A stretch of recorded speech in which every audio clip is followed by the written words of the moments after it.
Good morning, જય શ્રી કૃષ્ણ, હર હર મહાદેવ। જો આપણે બ્લોગની શરૂઆત કરી દીધી છે અને આજ છે રવિવાર, તો આપણે આંગણવાડી કાંઈ ગયા નથી કેમ કે રવિવાર હોય એટલે રજા જ હોય। અને આમ જો કેટલા વાગી ગયા હશે, 11:30 થવા આવ્યા છે। અહીં આપણે બ્લોગની શરૂઆત કરી છે ને કામકાજ તો બધું થઈ ગયું, નાહી ધોઈને આપણે ફ્રેશ થઈ ગયા છીએ અને આપણે થોડું ઘણું કામકાજ રસોડાનું બાકી છે। તો ચાલો જો અહીંયા મસ્ત આપણે વાસણ ગોઠવવાના છે, તો ચાલો વાસણ આપણે જો અહીંયા વાસણ બધું ધોવાઈ ગયું છે। જો રવિવાર હોય પણ અમે બેસે, પણ વાસણ જુઓ તમે કેટલા બધા છે। ચાલો વાસણને એવું બધું આપણે ગોઠવી નાખીએ। ચાલો તો જો વાસણ બધા પડ્યા છે, આપણે વાસણ ગોઠવવાના છે, તો ચાલો વાસણને બધું આપણે ગોઠવી નાખીએ કેમ કે કામકાજ ખૂટે જ ને, રવિવાર હોય પણ ઘરનું કામ ખૂટે નહીં। આજે આપણે રાખવાનું, રસોઈ પણ બનાવવાની છે। આજે બનાવવાનું છે સરગવાનું શાક। મિતુલભાઈ હતા, જો મિતુલભાઈ છે ને વેકેશન પૂરું થઈ ગયું એટલે મિતુલભાઈ છે ને વયા ગયા છે કોલેજે, કેમ કે એની કોલેજ ચાલુ થઈ ગઈ છે મિતુલભાઈની।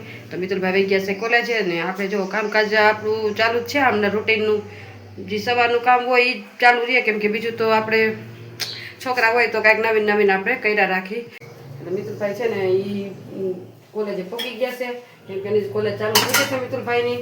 હવે આવશે ઉનાળામાં વેકેશન કરવા, તો અહીંયા છોકરા ભાઈને મચાવશું આપણે પાસે કેમ કે આ નાનું વેકેશન હતું, થોડી દેર ધૂળેટીની રજા હતી। આવ્યા હતા મિતુલભાઈ અને રોનકભાઈ આવ્યા હતા, તો એને 4 દિન રજા પડી હતી, તો એને વયા ગયા કેમ કે એને સોમવારથી સ્કૂલ ચાલુ થઈ ગઈ, તો એ વેકેશનમાં બધા આવશે રોકાવા, તો એ મચાવશું હતા। તો જો આપણે આપણું આંગણવાડી જલસા। ચાલો તો વાસણ ગોઠવી નાખીએ। જો વાસણ તો જો ઢગલો થઈ ગયો કેમ કે આ બધું રવિવાર તો બધું કમ્પ્લીટ સાફ સૂફ કરવું પડે, આટલા બધા વાસણ હોય। ચાલો હવે વાસણ ગોઠવીએ ને પછી સરગવાનું શાક બનાવવાનું, તો એની તૈયારી કરવી છે। તો પેલા વાસણ ગોઠવી નાખીએ પછી એની તૈયારી કરીએ। ચાલો વાસણ ને એવું બધું તો કામકાજ થઈ ગયું છે, પણ હવે આપણે સરગવાનું શાક કરવાનું, તો સારો સરગવો આપણે ફ્રીજમાંથી કાઢી લઈ। અમે તો જો સરગવો ફ્રીજમાં રાખીએ છીએ। જો મસ્ત વાડીનો ફ્રેશ સરગવો છે આપણો, જો મસ્ત જો આ સ્પેશિયલ વાડીનો આમ વેચવા આવે પણ એવો ટેસ્ટ ન હોય જે વાડીનો હોય, અને આ સ્પેશિયલ મિતુલના પપ્પા ગયા હતા વાડીમાં, તો જો વાડીમાંથી મસ્ત સરગવો લઈ આવે તો આપણે સરગવાનું શાક બનાવી નાખીએ। મિતુલભાઈ તો અહીંયા સરગવાનું શાક બનાવ્યું હતું, પાછું અત્યારે બનાવી છીએ। ચાલો તૈયારી કરી નાખીએ સરગવાનું શાકની। ચણા લોટવાનું બહુ મસ્ત ફ્રેશ મજા આવે ખાવાની। ચાલો આપણે બેસી ગયા છીએ રસોઈ કરવાનું। જો મસ્ત આપણે સરગવાનું શાકની તૈયારી કરી લીધી। જો આમાં ટમેટાનું મસ્ત ગ્રેવી બનાવી નાખી સારી રીતના, અને જો સરગવો આ રીતના છે અને કટ કરવાનો, તો મોતિયાની ગ્રેવી કરી નાખીને પછી આમાં નાખી દઈએ આપણે પાણી એડ કરવાનું છે। પછી સરગવો આમાં જ બાફી નાખવાનું, આપણે અલગથી બાફતા નથી, કુકરમાં બાફીને કોઈ કરે, પણ આપણે છે ડાયરેક્ટ આમાં બાફી નાખીએ પછી ચડી જાય એટલે માથે ચણા લોટ વેરી દઈએ। થોડી ઘણી પ્રોસેસ તમને બતાવશું। તો ચાલો એમાં પાણી એડ કરી દઈ પછી એને ઉકાળવા મૂકી દઈએ, પછી અમે ઝીણા ઝીણા કટ કરી નાખીએ। તો આપણે સરગવો મસ્ત જો આ રીતનો કટ કરી લીધો છે ને, જો આને પાણી વડે ધોઈ નાખવાનું। જો મસ્ત આ રીતના ધોઈ નાખવાનો। ધોઈને પછી આપણે જો આ રીતના કાઢી લેવાનો છે।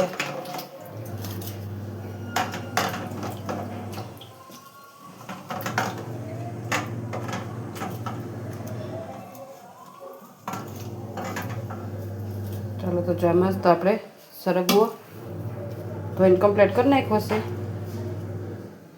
ચાલો હવે છે ને સરગવો છે ને આપણે છે ને આ પાણી જે આપણે વઘાર કર્યો છે ને એમાં એડ કરી દેવાનો। જો આને મસ્ત આપણે વઘાર કરીને કમ્પ્લીટ છે, તો આ રીતના જો આમાં એડ કરી દેવાનો। ગેસ કરી દે ફૂલ, અને આમાં આપણે ચડવા દેવાનું છે સરગવો। ચાલો બાફા। ચાલો મસ્ત આપણો સરગવો બફાઈ જાય પછી ચણાનો લોટ ઉપર વેરવાનો છે, પર તમને બતાવીશ। ચાલો તો જો અહીં ચણાનો લોટ લઈ લીધો છે ને, ચણાનો લોટ છે ને એમાં આપણે તેલ એડ કરવાનું છે। જો આ રીતના અંદર તમારે જેટલો ચણાનો લોટ નાખવો હોય, જાજુ શાક હોય, આપણે તો બેનું કરીએ છીએ એટલે ઓછો ચણાનો લોટ લીધો છે। જાજા ચણા હોય તો જાજો ચણાનો લોટ લેવાનો, અને આ રીતના તેલ નાખીને અને જો આ રીતના મસરી નાખવાનો। આ રીતના બધું મિક્સ કરી નાખવાનું ચણાના લોટમાં, તેલ મિક્સ। ચાલો તો જો આપણો સરગવો મસ્ત બફાઈ ગયો છે। આ રીતના મસ્ત આપણો સરગવો બફાઈ ગયો છે। જો મસ્ત રીતે બફાઈ ગયો છે ને એમાં છે ને આપણે જે આ ચણાનો લોટ છે ને એમાં એડ કરી દેવાનો છે આ રીતના।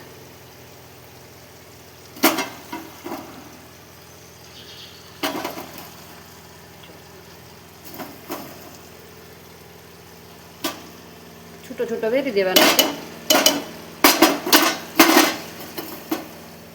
રીતના આપણે વેરી દેવાનું છે અને પછી 2 થી 5 મિનિટ ગેસની ફ્લેમ આપણે ધીમી રાખી છે અને આ 2 થી 5 મિનિટ આપણે વરાળ વડે ચણાનો લોટ ચડવા દેવાનો છે, પછી એને હલાવી નાખવાનો છે. ચાલો તો મસ્ત થયો આપણો વરાળ વડે આ ચણાનો લોટ બફાઈ ગયો છે. પછી આ રીતના છે ને બધું મિક્સ કરી દેવાનો છે.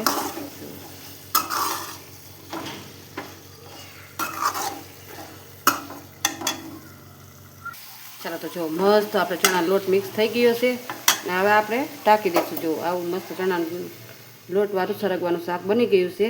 તમને આવું અમારે ચણાનો લોટવાળું શાક કેવું લાગ્યું સરગવાનું તો તમે કોમેન્ટમાં જરૂર જણાવજો. અમે તો આ રીતના કરીએ છીએ, તમે કેવી રીતના કરતા હોય જરાક કહેજો કોમેન્ટમાં. ચાલો હવે રોટલી બનાવવાનું સ્ટાર્ટ કરી દઈશું. અહીંયા મસ્ત આપણે લોટ લઈ લીધો છે તો ચાલો લોટ પર બાંધીને પછી આપણે જમી લઈએ. ચાલો તો બપોરા કરવા બેસી ગયા છીએ મસ્ત. જો અહીંયા સરગવાનું શાક. હર હર મહાદેવ. હર હર મહાદેવ, સીતારામ. સાઈજ બધાય આ બહુ આમ મસ્ત કેમ લાગો? વાટ બાર કપાઈ કે? હા, કટર મરાઈ ગયું. જો ઘઉંમાં કટર હાલે ને એમ માથામાં કટર આવી ગયું.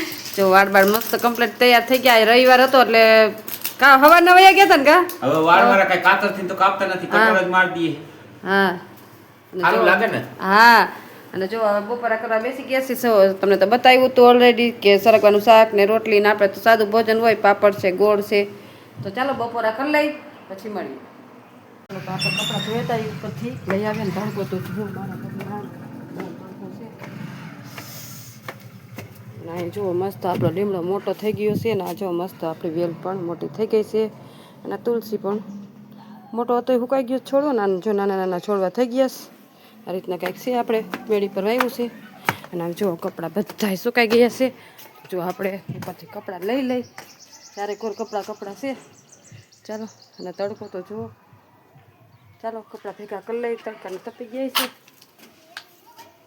ચાલો તો જુઓ કેટલા વાગી ગયા છે, 5:30 થઈ ગયા છે એટલે 5:45 થઈ છે.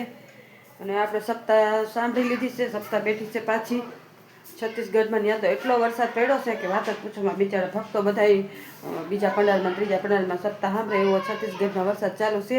અને પ્રદીપસિંહ મિશ્રાની બહુ મસ્ત કથા બેઠી છે. આજ ત્રીજો ડે હતો, આજ ત્રીજો દિવસ હતો અને આપણે એ પણ સાંભળી લીધી. હવે જો આપણે કપડાં ઉપાડશું કેમ કે કપડાં હજી હંકેલવાના બાકી છે. બપોરના લઈ આવ્યા હતા પણ આપણે જો હંકેલા નથી તો આપણે હંકેલવાના બાકી છે અને થોડું ઘણું કામકાજ બાકી છે એ પણ ચાલતું રહેશે. બીજું તો કાંઈ કામ નથી ને. જો મરચાં આપણે રાયવાળા જો લાલ મરચાં આવી ગયા હતા તો આપણે રાયવાળા કરવાના છે. જો મરચાં છે, શિયાળો વહી ગયો પણ હજી લાલ મરચાં આવે છે તો લાલ મરચાં જો આપણે ભૂહણી થોડુંક બનાવી નાખીએ. ચાલો અને લુગડા પણ હંકેલી નાખીએ. ચાલો તો તમને આજનો મારો બ્લોગ કેવો લાગ્યો લાઈક શેર અને સબસ્ક્રાઈબ કરજો. તો મળશું કાલે એક નવા બ્લોગ સાથે. ત્યાં સુધી હર હર મહાદેવ.